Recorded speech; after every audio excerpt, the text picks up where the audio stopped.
Heathen thought of the day. It's that time again to delve deep into the psyche. Thoughts of the day. Heathen style. Have you got something better for us today than Ronald McDonald? Oh no, nothing's better than that. That was the opening thought, so it set the standard. Okay, so what's your thought today then? My thought today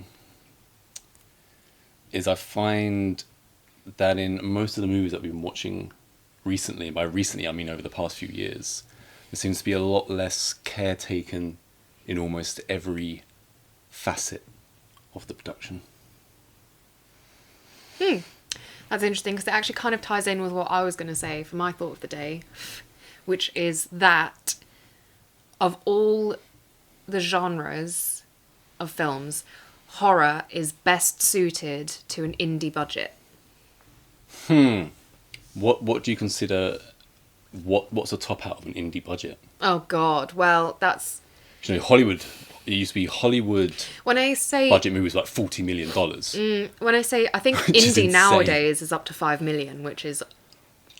Yeah, So you're saying but if you go that's north of official. 5? But I think it's more to do with, you know, what you're trying to pull off for the budget as well. So basically what I'm saying how the is, hell am I if going you to pull look, off Heathen Part 2? if you look back through some of the greatest horror films throughout history, they've all had limited budget, time, resources, and they've made it work. I think low budget can make you so much more creative, and it means that there are certain options off the table. Like, for example, my thought yesterday about practical effects versus post-production. Budget normally means that you have to do practical effects. And you just end up with something crazy. So, you know, a couple of examples off the cuff. We've got Texas Chainsaw Massacre. I mean, tell me that's not brilliant. And that, I don't know how much of that was just because these people were all passionate about it and they had to get it done. And surely the fact that that set was, you know, hot and stinky and disgusting must have only enhanced and helped the actors' performances. Set's going. Then we've got, you know, Blair Witch Project, obviously. Well, Which- let me say about Blair Witch Project. Started up its own whole genre. Even though it was shot for $60,000, Yeah. the people that bought it ended up putting like $30 million behind the advertising. So Well, there's yeah. a bit of a They have got a caveat crazy there. advertising thing. But still. And, you know, something much more recent, for example, Terrifier's gone crazy. And it ties in with what you were saying for your thought of the day. Because generally, obviously, if there's less money involved, people will be doing it more for the passion and the experience of it, not just to get a paycheck, which surely inevitably will leave you with a better result. Make it good, you're going to get payday anyway. So if I go back to my one, so I was tying, you know, that thought was about Heathen because there's not a character, there's not a line of dialogue, not one word which is uttered, not one piece of set dressing, not a prop that is unimportant. Everything has a meaning behind it. And any piece of set dressing, any prop, and we've got a lot of props, you know, even in the short, we've got a lot of props in that. And I could pick any one of those and write, Give you a backstory. a 20-minute, half an hour episode about where that thing came from and the history of it. Actually, Things like this. And let me just carry on while I'm on the thought of Heathen. Yeah. Originally, so now we've got Heathen and Heathen Part 2. Originally, it was just Heathen. But once I got to the end of what is now Heathen Part 1, I had 2 full pages of all these crazy ideas and bigger ideas. These crazy ideas which going out of my would head. cost, you would think, more money Yeah. to pull off. So I left them out because it's more realistic that you get a smaller budget for your first feature film. So I thought, right, wouldn't have the budget to do that. Not to say that Heathen Part 1 is small. It's not. It's just smaller than Part 2. And then once I finished with number 1, I thought, you know, there's no way that I can't include this in the story. So it just came out of me naturally. And now we've got like an almost 4-hour epic. And you might ask, why is it in 2 parts? Well, most likely because I don't expect to get the budget for a 4-hour horror epic. And secondly, I think that the gap where part one ends and part two picks up, a break suits the story. Agreed.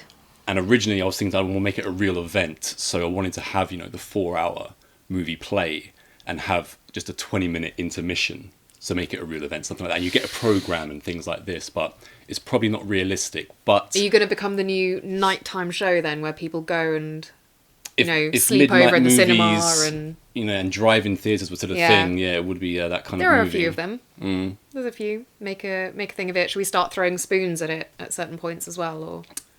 Even though I said we've got a lot of props, I don't recall a spoon being prominent in my movie. And we had a couple of questions. Well, it's not even a question, just more of a request in the Monster Fam chat after the last live stream that we did. Right. And a couple of the guys asked, if you're sharing the Heathen script, I'd be interested in reading it. And I haven't replied to it because I don't go online, really. So rude. I'll reply to it here. And the fact is, I haven't even let you in on most of part two anyway. I've told you little snippets here and there, but you don't know what's going on. I don't need so to. I haven't even let Karin in on I need what's to focus going on the down first on part one two. anyway. And that's where I am with that. Do you know what I was going to say as well about your mentioning of all the props and how they each have a meaning and blah, blah, blah? I really appreciate the interest and intrigue, though. Blah, blah, blah. What's really exciting, in my opinion, is that when we launch our crowdfunder for part of the funding for the first film, there will be a limited option to purchase in advance some of the props that will be used in this. So, yeah. If I can bear we'll to part give you a with little them, backstory. if I can bear to part with them, that's why it's limited. Only a select few props. But yeah, I think that the thought of the day for us both kind of happened to tie in, even though we don't discuss them talked about beforehand. a smaller budget. So the idea is to get kind of a 6 figures for part one. Not that I don't want even $1 million to do it. That'd be nice. But if we get like 6 figures, it's probably doable. But then part two is probably going to cost like 125 million. So once number one's a success, I'm just hoping that the 125 mil just rolls in. It's not exactly the same thought as what I had originally, but I do think that big budgets kind of kill most movies. Yeah, when you've got too much just time and like we're going to be creative for the second one, because we're going to have to be, because with that 125 million, which I project we're going to raise, the ensemble lead three, between the two parts, one of the character, his life is shown in the present day and 100 years in the future. Your character is shown in present day, 100 years in the future, and my version of, say, 500 years ago.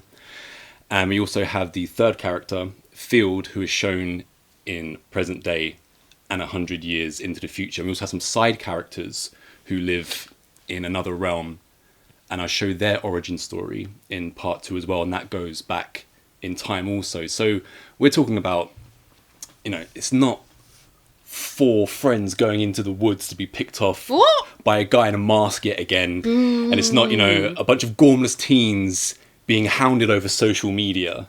This is more like the Godfather of horror, the Lord of the Rings of horror. That's what I'm shooting for here.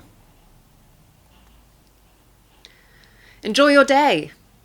I'll see you tomorrow. I've got a lot more thoughts.